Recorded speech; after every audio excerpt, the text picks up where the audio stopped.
Good evening, everybody. Can I have your attention? Is everybody coming in to sit down?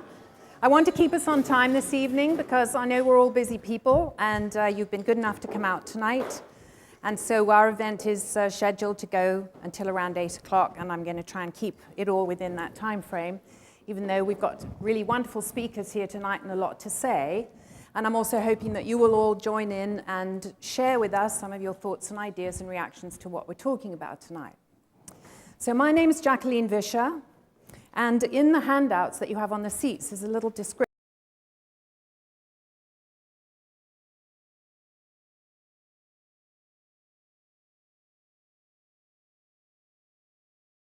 of them.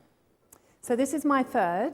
It is in fact the third forum that's been organized by Schiavello to talk about, think about, and share ideas about the future of workspace and the workspace of the future. So I'm the sort of constant that's been here since we started this last year, and what we hope today is that this is kind of a culmination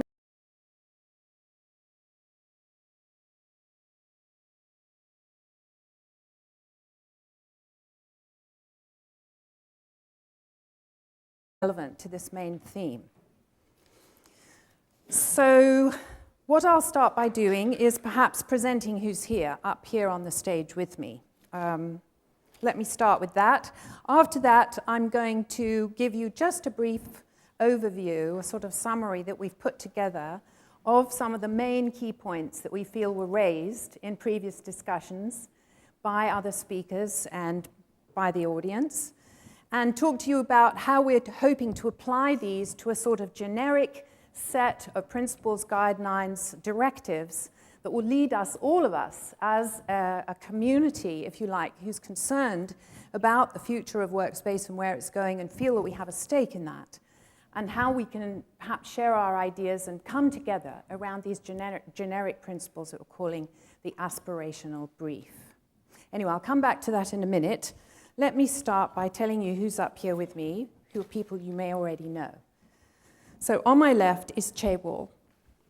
He is a managing director of the WSP Lincoln Scott Group of Companies and is internationally recognized as one of the world's leading green building practitioners.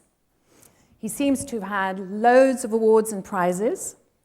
I think you will also find some information on these in your handout. And so I won't list them all for you, but it's very impressive.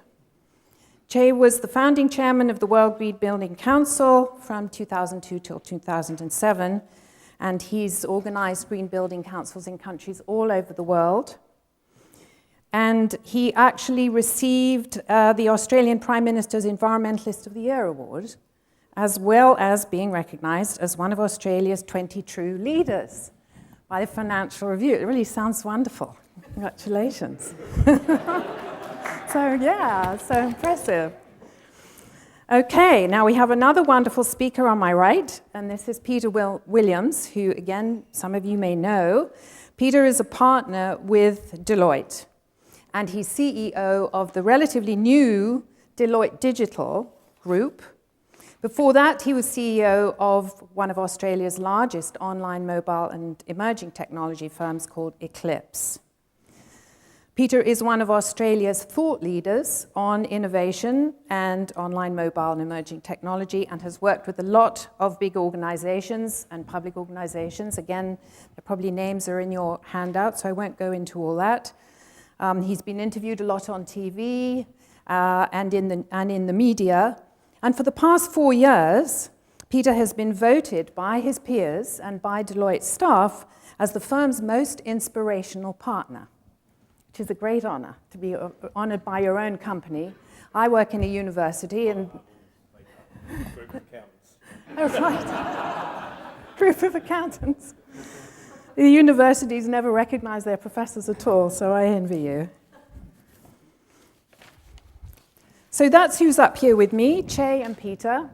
And what I'll do now is just take you quickly through some of the high points and main points of the previous forum so that you can kind of place the kind of thinking that we're talking about, that you can make a connection to the material that Che and Peter will be talking about, and me a little bit. I have a little bit to add to this. And then hopefully engage with us before the end of the event in some of your thoughts and ideas about where this discussion is going. Right, so my thought is, what have we learned from these? We've had 2 forums, we've had 3 speakers in each forum. Each one has talked about their area of expertise, all very knowledgeable, experienced people. And then we've had discussions and debates about the material that was presented. So there's a lot of material to go through, and you can actually find videos of each of these events online on the Schiavello website if you'd like to follow it all in more detail and understand how these discussions took place. So I do encourage you to check them out. We have just pulled together some key points, and they're again oriented to the discussion that we want to have this evening. And the idea, as I mentioned before, is to think about what can we extract from this that will give us a shared idea of what the key drivers and influences and things that are shaping the workspace of the future. And how can we understand these factors more? What is there to learn about them? Are there gaps in our knowledge? Where can we take these to in our own practices, in our own thinking and work about this question for our own clients, and turn it into something perhaps that becomes a communal knowledge that we can all engage in an active way, and maybe I should even say proactive way, about making this future come about the way that we think it should. The 2 topics that I've clustered the points under right now are things that were said about what I'm just loosely calling new workspace design. And then also, because we had speakers with experience in human resources, things about HR and changes in the workforce. So let me sum those up for you quickly.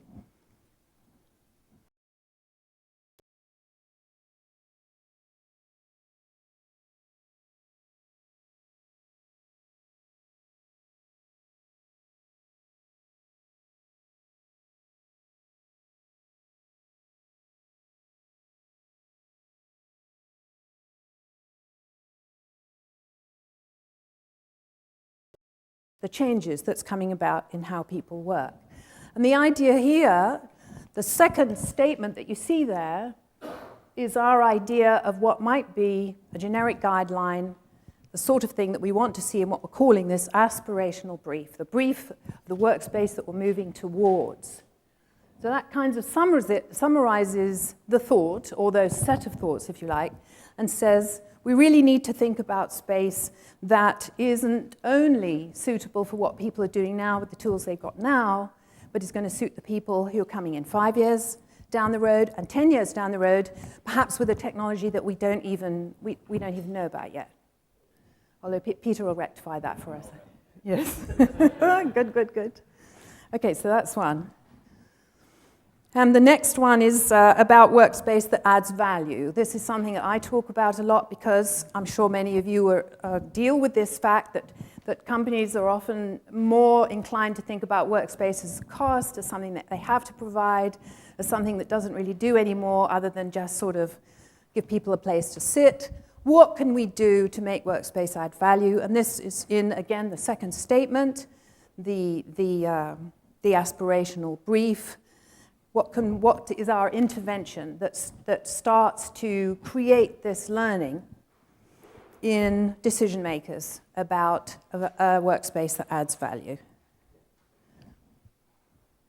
And then a comment from Eric Dodd about, based on an experience he actually had and organized in his own company, in his own organization, where he witnessed the powerful influence that a careful, thoughtful, responsive design and design process can have on workers and on helping them accept much broader and more complex changes at different levels of the company. So that's an interesting thought of workspace design inspiring change at different levels.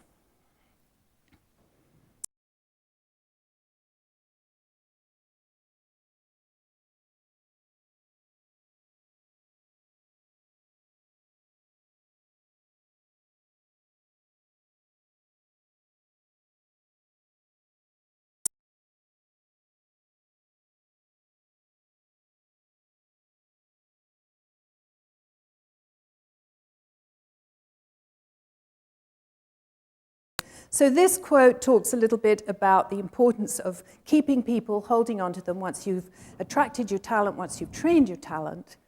We want to be sure the talent doesn't move on and go elsewhere. And then again, the second statement, as you can see, is the generic brief statement about what we can do in terms of the work environment we provide and how we provide it to create this motivation, if you like, or the inspire our highly trained professionals. More and more of the workforce are coming in with specialized skills and knowledge, and we want to be sure that they are engaged in and committed to the work environment. Another comment about the changing workforce has to do with diversity. We've talked about this. I'm sure you've read about it in many places. I think it's interesting that it isn't only social diversity that's at issue here, and the fact that people are coming in with different training, different ability, different competency, different age, different expectations, different tastes, and so on, but also that work is changing. And work is diversifying, and work is more complex, and the tools are more complex. So the spaces that we provide are accommodating a much wider range of different kinds of people doing different kinds of things with different kinds of tools than we've actually experienced in the past. And so our brief statement here, the second statement on the screen, is a way to address that. And then there's another HR point that was raised, which is important, which has to do with the degree to which the work environment can actually create a learning experience for people, so that the people working there can have educational experiences, can learn new things, can connect with people who will teach them new things, can be stimulated and can be motivated. And this is an important point in view of the demographic changes, because it really seems as though more and more this is what people will be looking for.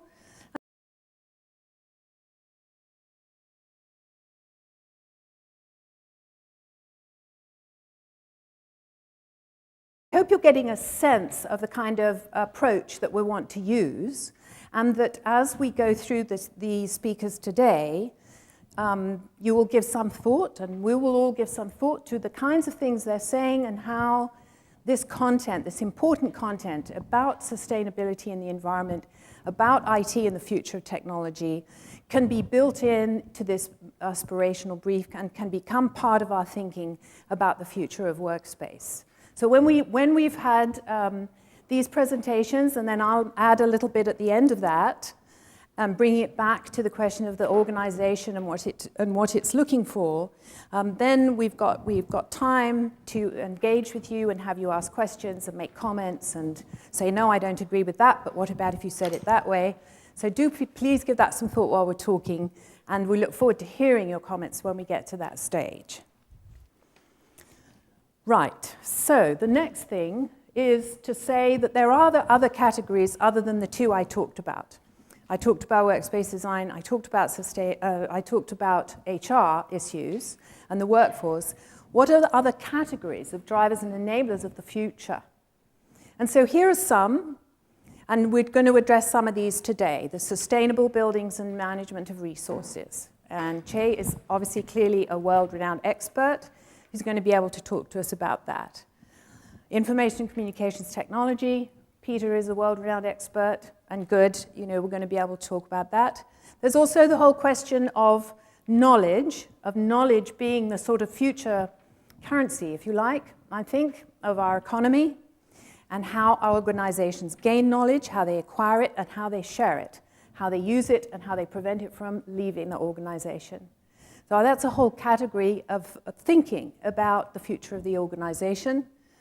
The question of corporate social responsibility, well, we might wonder about that when we see those Goldman Sachs guys up on the TV screen, as we are doing, but I think that there is a movement towards broader social responsibility of the corporation, and that we should think about that and should incorporate it into how corporations are going to be moving towards different kinds of thinking about the space they provide, the environments they provide, and the environments they create for their workers, but also for society. And then the whole question of investment, which we raised a little bit already, but the whole idea of thinking, how can we shift to a way of thinking about the workspace as an investment in users, in workers, and in the work they're doing, and how, in terms of what an investment means, that we take time to make sure it's the right placement, if you like, of our resources, and then we expect a return on that in terms of, in this kind of discussion, how people feel about the work they're doing, about the space they occupy, and about their employer. I'm sure there are other categories of theme, of drivers, and of enablers that are going to shape the workspace of the future. And if you have thoughts about that, that would be great to be part of our discussion and to also add to that list so that these can all become topics that we deal with in the aspirational brief. Now, I think that was my last slide. So what we want to do in a minute, and I won't do it right away, unless Peter or Che, you have something you want to say right away about that. But we thought it would be interesting, after each of them have talked about what they think about their topic and given their presentation, to maybe come back to some of those points and see if what we've learned about sustainability, what we've learned about information technology, can help us flesh out those aspirational brief statements.